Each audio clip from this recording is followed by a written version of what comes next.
Hello students. तो अज आप पढ़ांगे बच्चों 9th क्लास का 5वां लैसन फ्रांस की क्रांति फ्रेंच रेवोल्यूशन लैसन 5वां 9th क्लास का फ्रेंच रेवोल्यूशन। तो फ्रेंच रेवोल्यूशन जदों हुई तो उस टाइम फ्रांस दे विच जिहड़ा वंश सी वो सी बोरबो वंश। किहड़ा वंश सी बच्चों? बोरबो वंश। और इस वंश का राजा सी लुई 14वां। फिर उसका उत्तराधिकारी बनया लुई 15वां और उस तो बाद लुई 16वां, जिसने कि 1774 तो लैके 1793 ईस्वी तक राज किया बच्चों लुई 16वें ने। लुई 14वें ने जिहड़ा एक राजतंत्र खड़ा किया सी बोरबो वंश दे विच, राजतंत्र मोनैर्की।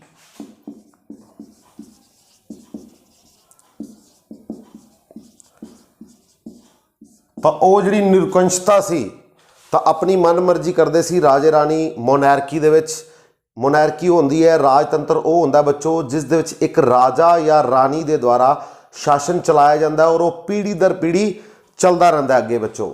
मोनैर्की या राजतंत्र दे विच एक राजे या राणी द्वारा शासन चलाया जाता है और वो पीढ़ी दर पीढ़ी जिहड़ा वो चलता रहता है। वो शुरुआत हुई सी लुई 14वें तो, जिस दे टाइम दे विच बड़ा ही अत्याचार किया जाता सी फ्रांस की जनता के उपर। उसका उत्तराधिकारी बनया बच्चों 15वां लुई 15वां। वो एक काबिल शासक नहीं सी, वो एक अयोग शासक सी। लुई 16वां जदों शासक बनया 1774 तो 1793। दो गल्लां याद रखनियां ने बच्चों। जदों फ्रांस की क्रांति हुई तो किहड़ा वंश सी? बोरबो वंश।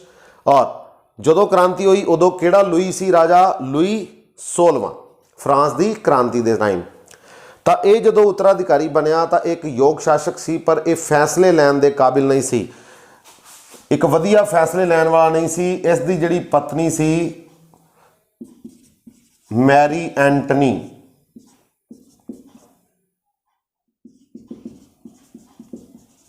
ये ऑस्ट्रिया की राजकुमारी सी, ऑस्ट्रिया देश की।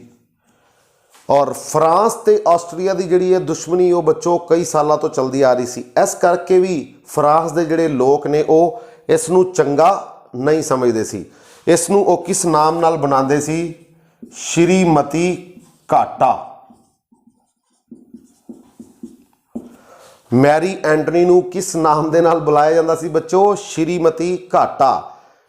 कित्थों दी राजकुमारी सी? ये ऑस्ट्रिया दी और लुई 16वें दी पत्नी सी बच्चों। जदों लुई 16वां शासक बनया एक अयोग शासक नहीं सी, चंगा शासक सी, पर इस दे फैसले लैन की जिहड़ी काबिलियत नहीं सी। इस दे सारे ही फैसले जिहड़े वो कौन करती सी? इस दी रानी मैरी एंटनी।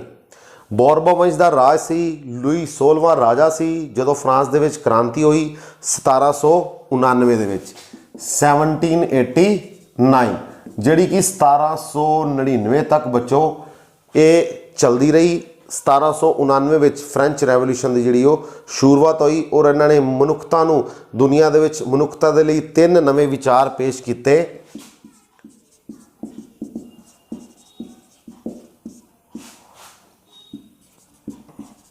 सुतंत्रता, लिबर्टी, समानता, इक्वालिटी और भाईचारा।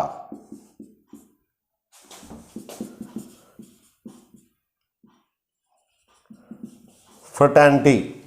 तो ये 3 नवे विचार जिहड़े ने वो किस क्रांति के टाइम निकल के आए? स्वतंत्रता, समानता और भाईचारा, लिबर्टी, इक्वैलिटी और फ्रटर्निटी। तो ये 3 नवे विचार निकल के आए सी फ्रांस की क्रांति के समय बच्चों। किहड़े वंश का राज सी? बोरबो वंश। राजा कौन सी? लुई 16वां। जदों क्रांति हुई उसकी वाइफ का नाम मैरी एंटनी, जिहड़ी कि ऑस्ट्रिया की राजकुमारी सी। ठीक है बच्चों। और उस टाइम जदों क्रांति हुई समाज जिहड़ा फ्रांस का वो 3 भागां दे विच वंडिया होया सी। किन्ने भागां दे विच? 3 भागां दे विच।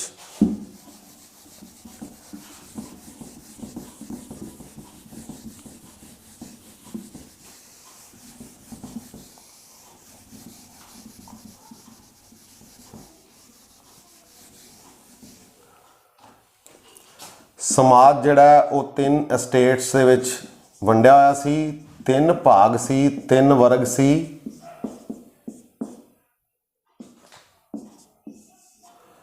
जिहड़ा पहला वर्ग सी वो सी बच्चों पादरी वर्ग, जिहड़ा कि अगों उसदे 2 भाग सी, उच्च पादरी ते दूसरे सी बच्चों साधारण पादरी।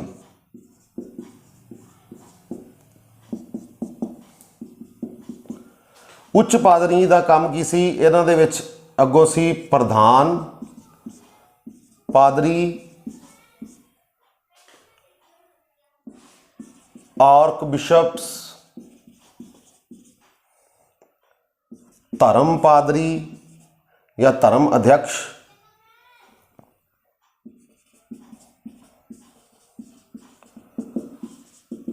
बिशप्स, और तीसरे सी बच्चों महंत एबट्स। तो इन्हां दा काम की सी उच्च पादरी वर्ग का, ये फ्रांस की कुल जनसंख्या का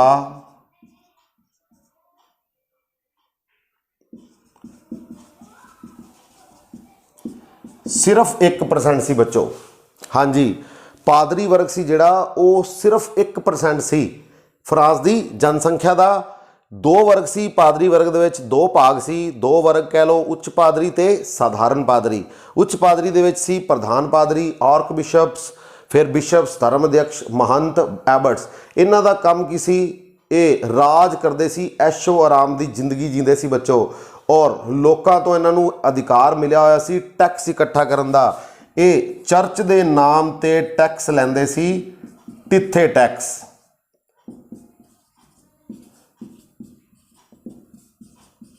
लोकां तो चर्च दे नाम ते, गिरजाघर दे नाम दे उपर किहड़ा टैक्स कलैक्ट करते सी, तिथे टैक्स। और इन्हां दी पॉपूलेशन कितनी सी, सिर्फ 1%। तो देखो बच्चों, ਤਾਂ ही ये क्रांति का कारण बनया बाद विच भी सिर्फ 1% लोग ने जिहड़े वो राज कर रहे सी किस दे उपर, फ्रांस की जनता के उपर, उन्होंने तो टैक्स लै रहे सी तिथे कर। 3 वर्ग सी अगों इन्हां दे, 3 तरह के पादरी, प्रधान, आर्क बिशप, बिशप्स और तीसरे एबट्स। और जिहड़ा दूसरा वर्ग सी साधारण पादरी, ये विचारे ऐशो आराम की जिंदगी नहीं जी रहे सी, बड़ी मुश्किल नाल गुजारा कर रहे सी अपना। ये लोग उच्च पादरी वर्ग इन्हों चंगा नहीं समझते सी। इन्हों का काम की सी, ईसाई मठां विच रहिंदे सी और लोगों को अध्यात्मक की शिक्षा देंदे सी और बड़ा ही मुश्किल दे नाल अपना गुजारा करते सी। दूसरा वर्ग, हुण गल करते हैं दूसरे वर्ग की।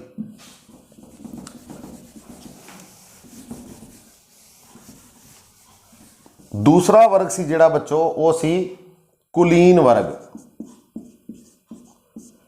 ये कुल आबादी का सी फ्रांस की जनसंख्या का सिर्फ 2%।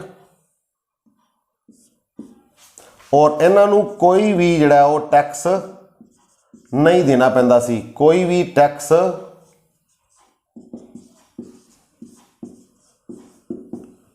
नहीं लगता सी। और इस दे विच आंदे सी कुलीन लोग अते रईस लोग। कुलीन वर्ग, तो इस दे विच कुलीन रॉयल फैमिलीज, रिच फैमिलीज आंदे सी, रिच लोग, रिच पीपल, रॉयल पीपल आंदे सी।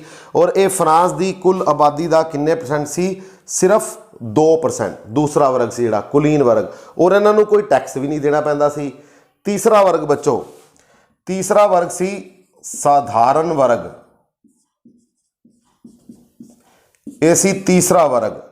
साधारण वर्ग सब तो वध टैक्स देंदे सी।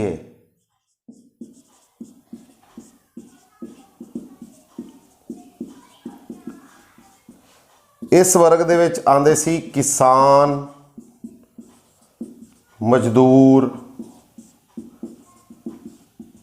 शाहूकार, नौकर, काश्तकार। तो ये सारे लोग किस वर्ग दे विच आंदे सी, साधारण वर्ग दे विच। और एक जनसंख्या का किन्ने परसेंट सी बच्चों, 97%। तो फ्रांस की कुल जनसंख्या का 97% सी तीसरा वर्ग यानी कि साधारण वर्ग।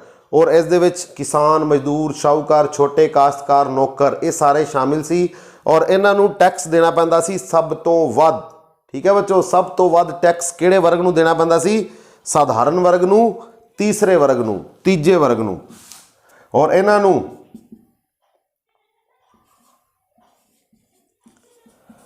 राजा नूं टाइल नाम का एक टैक्स देना पैंदा सी। टाइल, राजा नूं टाइले नाम का एक टैक्स देना पैंदा सी। इन्हां नूं किस नूं देना पैंदा सी? राजे नूं। नमक, तंबाकू और इस नाम ते राजा जिहड़ा इन्हां तों कलैक्ट करदा सी टैक्स और उस टैक्स का नाम सी टाइल। ये किस नूं देना पैंदा सी? राजा नूं। तो साधारण वर्ग है जिहड़ा वो टाइल नाम का टैक्स दिंदा सी राजे नूं और टिथे नाम का टैक्स दिंदा सी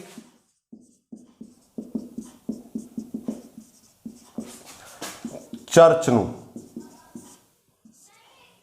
टिथे नाम का टैक्स पे करते सी लोग चर्च नूं और टाइल नाम का टैक्स पे करते सी राजे नूं। ये याद रखना बच्चों, बड़े दोनों इंपोर्टेंट ने टैक्स। राजे नूं टैक्स दिता जाता सी जिहड़ा उसका नाम सी टाइले, टाइल टैक्स, टाइले टैक्स। टिथे टैक्स दिता जाता सी चर्च नूं। और किन्ने वर्ग सी? 3 वर्ग सी। पहला वर्ग पादरी, दूसरा कुलीन और तीसरा साधारण वर्ग या तीसरा वर्ग। बोरबो वंश का राज सी और लुई 16वां राजा सी जो फ्रेंच रैवोल्यूशन स्टार्ट हुई। तो ये सी अपना अज की फ्रेंच रैवोल्यूशन का पहला भाग बच्चों।